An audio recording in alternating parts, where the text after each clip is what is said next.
You're kidding. Another one? But this is just a small send-off. What are we going to do with all this stuff? Then again, I understand where they're coming from. I'll deal with it. What a headache. If this continues, half of this stuff's gonna go bad before we get to it. Huh? You're here already? And you even brought the Archon? What are you doing here?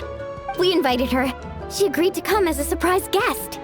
Surprise is putting it lightly. Sorry. I'm happy you're here.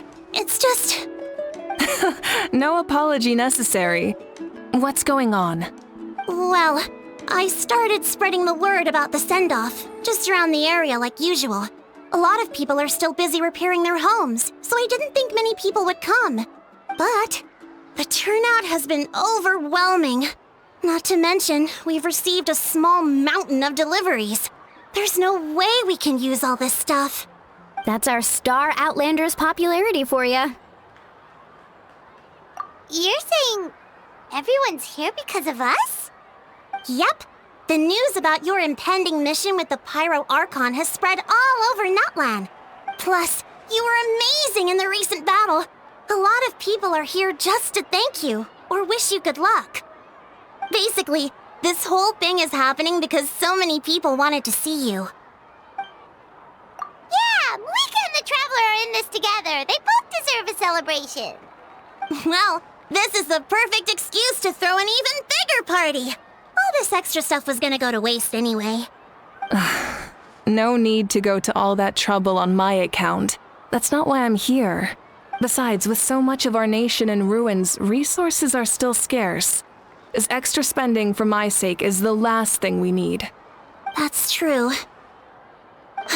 Party planning isn't easy. I can handle the big picture, but I'm not used to dealing with the finer details. That was always Auntie Atea's job. Sorry. I'm just feeling a bit in over my head.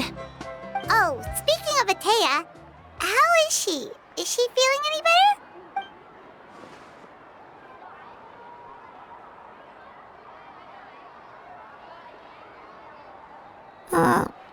Oh. Actually, there's something we haven't told you.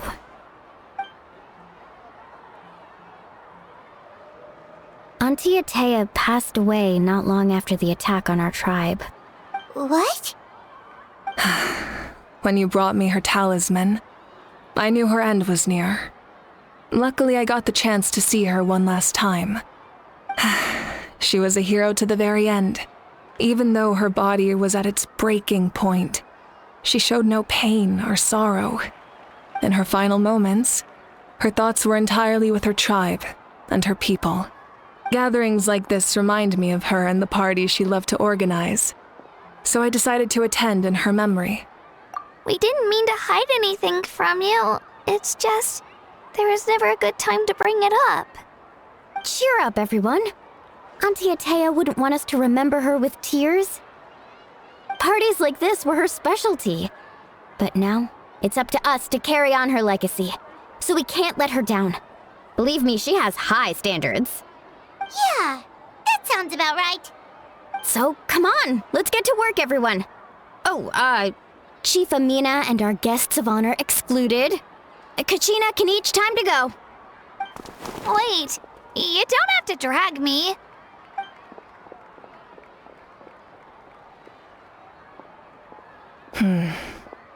Amina, you mentioned something about a surplus of supplies. I may have a solution. First, invite anyone who comes to deliver supplies to stay for the gathering. If it's a caravan, ask them to extend an invitation to the sender as well. Make it clear in the invitation that anyone is welcome to attend, but you're no longer accepting donations. In addition, all leftover supplies will be purchased by the speaker's chamber, sorted, and donated to the appropriate areas. That would be such a big help, Archon! Thank you! I'll get on it, right away! Amazing plan, Malika. It was clear, concise, and organized. But, weren't you trying to keep this small? I don't mind increasing the size of the gathering, I just didn't want it to be because of me. My approach to problem solving is always the same. Different solutions lead to different outcomes. The method may change, but the right choice is always grounded in logic and reason. Whoa. Paimon feels like she just learned a thing or two. Well, should we take a walk while everyone finishes the preparations? Sounds good. A casual stroll can be hard to come by. Let's go.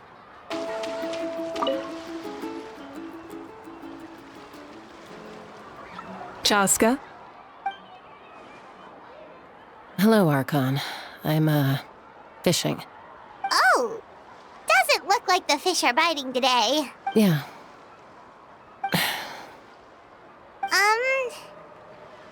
It's okay. You don't have to walk on eggshells around me.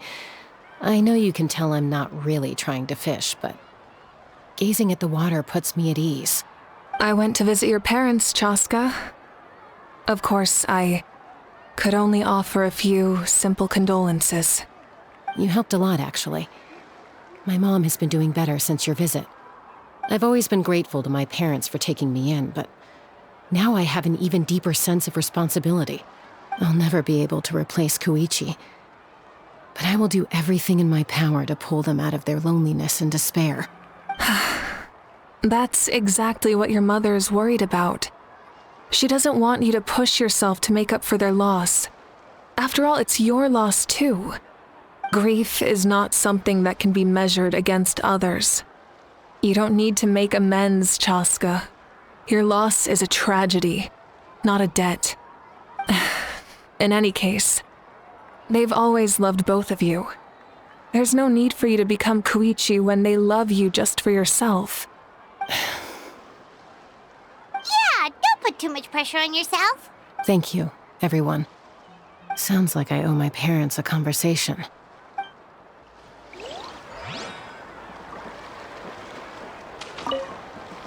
Thank you for everything you said. I'll talk to my parents soon. Let's fly!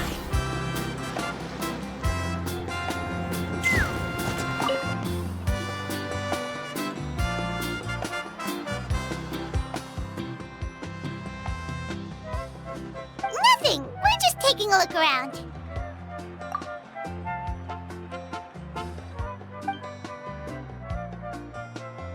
Oh, really? That's a bit of an exaggeration. I just asked Kenichi to help identify some of the unknown casualties from the battle. The fighting consumed all of Natlan. Countless humans and Saurians were dragged into the conflict. So a lot of investigative work is required to confirm their identities.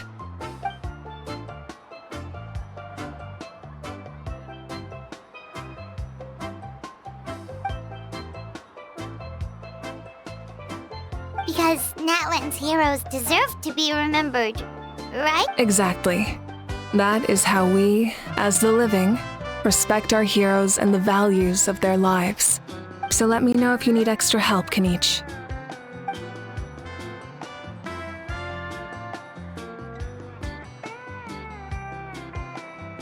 Understood. Thank you for your hard work.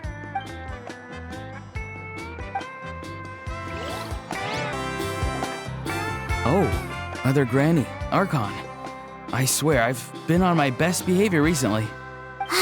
Paimon knows it's just how you talk, but you've gotta realize how suspicious that sounds, right? I am curious, though. Are you still working with the captain? No, I don't have a reason to follow him anymore, so my life is back to normal. Growing vegetables, raising aphids. Well, maybe not completely normal. I'm still keeping tabs on the situation in the Night Kingdom. The ley lines are in a bad state. We plan on bringing that to an end. I know. You and Other Granny, right? You're going to become great heroes, and the most I can do is weave a scroll of your deeds. Oh, you know how to do that? Most people from my tribe know the art, but I'm not very good. I can never seem to empty my mind. We commemorate the deeds of others as a form of inspiration. But rather than waiting for someone else to be inspired, isn't it faster to just take things into your own hands?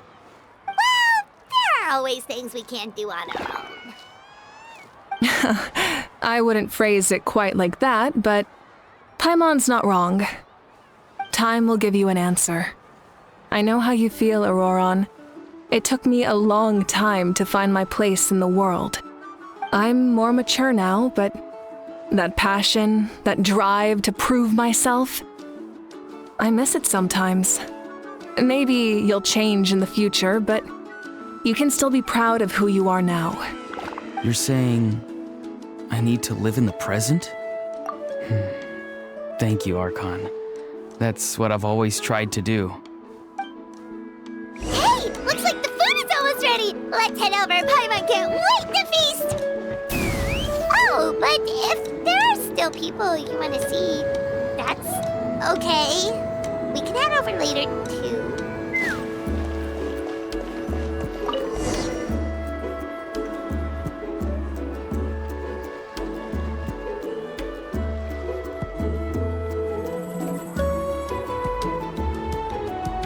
So full.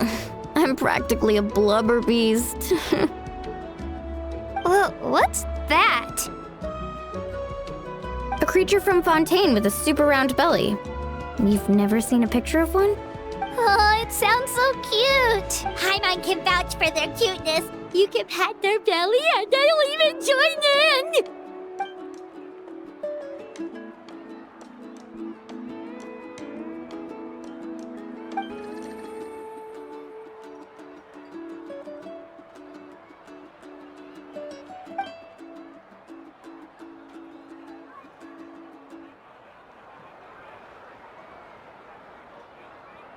Wow, she must have been a great fighter to keep up with you.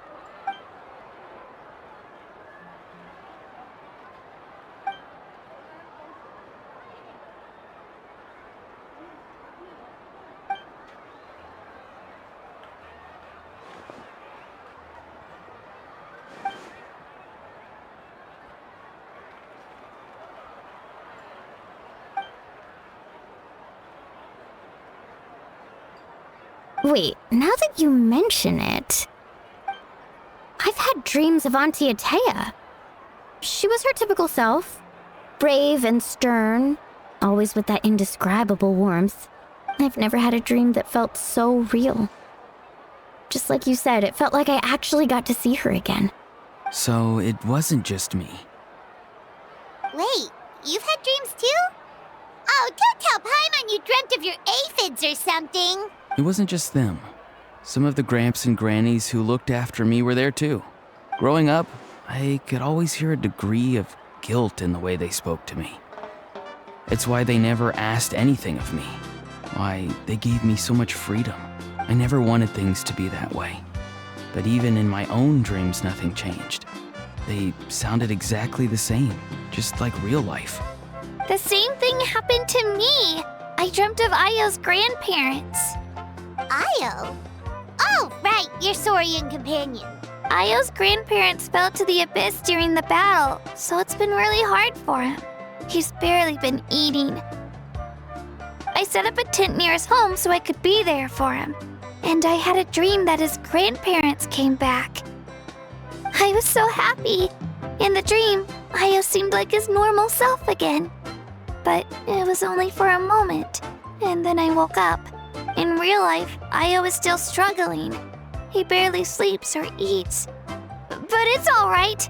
I'll be there for him.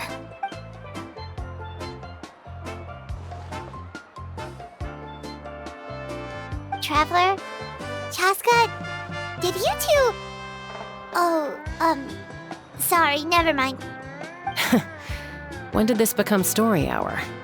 Still, I have nothing to hide. I dreamt about Koichi.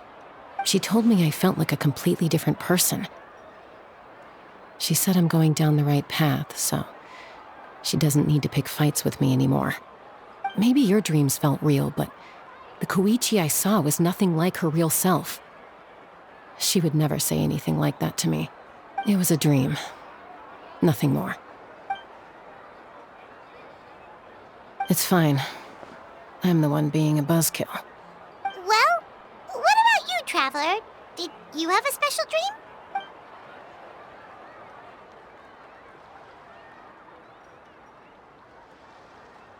You're kidding.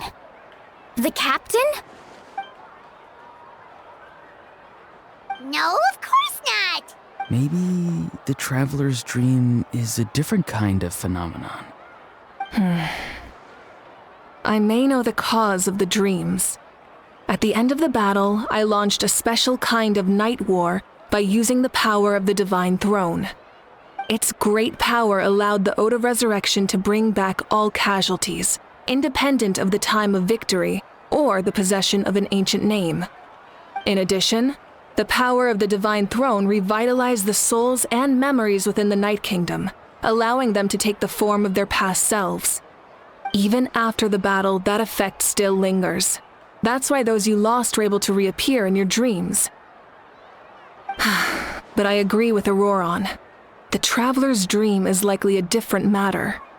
The shamans of my tribe often receive visions of the future through dreams. Is that what you're suggesting? Yes, exactly. So, the Traveler saw the captain's future? It's still unclear, but Granny taught me how to interpret dreams. Would it be okay if I tried to take a look? If I can observe your soul, I can find out the key elements of the dream. You're thinking of the Dendro Archon, right? My tribe's power over dreams is nothing compared to that of an Archon. Observing the dreamscape requires a ritual and can only reveal static images. We also need the full cooperation of the dreamer. Otherwise, the process could be used to violate the privacy of others. I also have a fairly good understanding of the ritual. What do you say, Traveler? Should we start the preparations? Then I'll start getting ready. We'll carry out the ceremony somewhere else.